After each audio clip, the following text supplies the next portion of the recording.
Bonjour, sauras-tu faire cette simplification en moins d'une minute? Voici l'exercice que je te propose. Simplifier le produit suivant sans calculatrice. A égale 5 puissance 5 fois 4 puissance 7. Allez, n'hésite pas à mettre la vidéo sur pause. Et si tu aimes ce genre de vidéo, pense à liker et à t'abonner. Tu es prêt? Voici une réponse. Ça serait tellement simple si les nombres que l'on souhaite multiplier possèdent la même puissance. Ici, il n'en est rien. 5 a une puissance de 5 et 4 a une puissance de 7.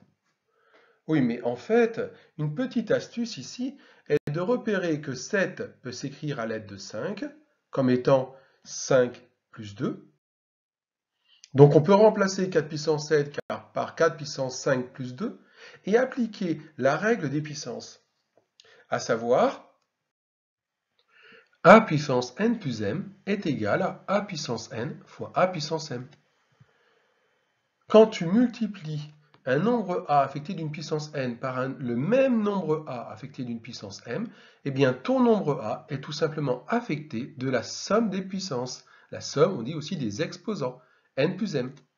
Donc ici, 4 puissance 5 plus 2, la puissance ici est la somme 5 plus 2. Tu peux décomposer 4 puissance 5 plus 2 en 4 puissance 5 fois 4 puissance 2. Tu observes maintenant que le premier facteur 5 puissance 5 et le second 4 puissance 5, eh bien, ils ont la même puissance, 5, tous les deux. Exactement ce que je voulais obtenir depuis le début, afin de pouvoir les regrouper grâce à la formule suivante. Un nombre a affecté d'une puissance n par un nombre b affecté de la même puissance est tout simplement égal à a fois b, le tout à la puissance n. Ainsi, 5 puissance 5 par 4 puissance 5 est tout simplement égal à 5 fois 4, le tout à la puissance 5. Mais 5 fois 4, c'est égal à 20, donc a est égal à 20 puissance 5 fois 4 au carré. Alors on pourrait faire 20 fois 20 fois 20 fois 20, éventuellement 5 fois, mais on peut aussi se dire que 20, pareil que 2 fois 10. Et donc a devient 2 fois 10 à la puissance 5 fois 4 au carré. Alors pourquoi on fait ça? Tout simplement parce que 10 puissance 5, c'est facile à calculer. Surtout de tête. On utilise encore la même propriété ici, a fois b à la puissance n égale a à la puissance n fois b à la puissance n. Donc on obtient que 2 fois 10, le tout à la puissance 5, eh bien c'est pareil que 2 puissance 5 fois 10 puissance 5 fois 4 au carré. Puis maintenant, tu peux remplacer le 4 du dernier facteur par 2 au carré. Et ainsi, a devient 2 puissance 5 fois 10 puissance 5 fois 2 au carré au carré. Alors pourquoi je fais ça? Tout simplement parce que le premier facteur ici, c'est le nombre 2 affecté de la puissance 5.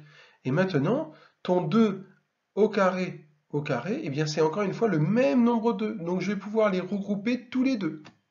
Voilà l'idée. Maintenant, en utilisant la règle des puissances rappelée dans l'encadré noir, a à la puissance n, le tout à la puissance m, est tout simplement égal au nombre a, le même, affecté de la puissance n fois m. Ainsi, 2 au carré, le tout à la puissance 2, c'est tout simplement 2 affecté en puissance du produit des puissances 2 par 2. Puis, a devient 2 puissance 5 fois 10 puissance 5 fois, eh bien 2 à la puissance 2 fois 2 n'est ni plus ni moins que 2 à la puissance 4. En regroupant maintenant 2 puissance 5 avec 2 à la puissance 4 et en utilisant la propriété a puissance n fois a puissance m égale a à la puissance n plus m que je t'ai rappelé tout à l'heure. Eh bien 2 puissance 5 fois 2 puissance 4, c'est égal à 2 puissance 5 plus 4. C'est-à-dire a égale 2 puissance 9 fois 10 puissance 5. 2 puissance 9, c'est 2 fois 2 fois 2, 9 fois, c'est-à-dire 512.